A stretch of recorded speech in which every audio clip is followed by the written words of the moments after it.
Assalamualaikum. Tadi sis dah buka console table. So, sekarang sis nak buka dia punya mirror pula, okey? Okay, nanti siapa yang order dia akan dapat macam ni dalam kotak.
Pecahkan dekat tepi, dapatkan cermin di dalam.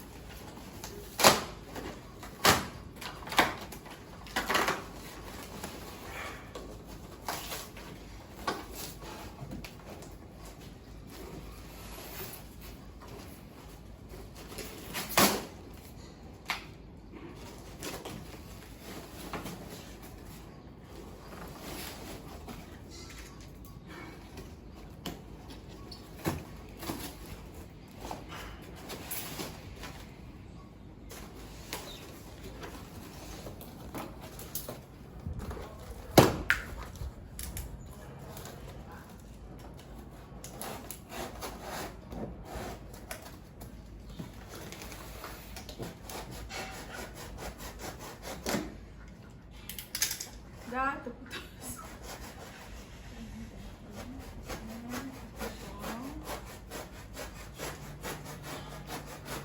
Kotak dia memang keras sebab cermin kan. So kalau yang beli tu perempuan lah, suami kena tolonglah buka sebab kadang perempuan tak ada buka. Okay.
Saya angkat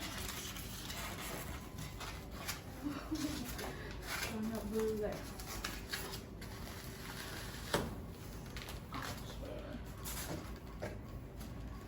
Okay. Boleh tengok.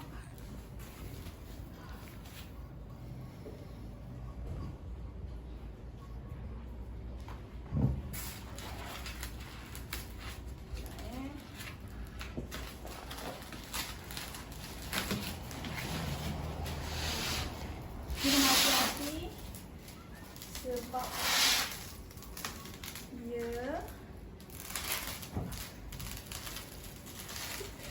dia berat, okay?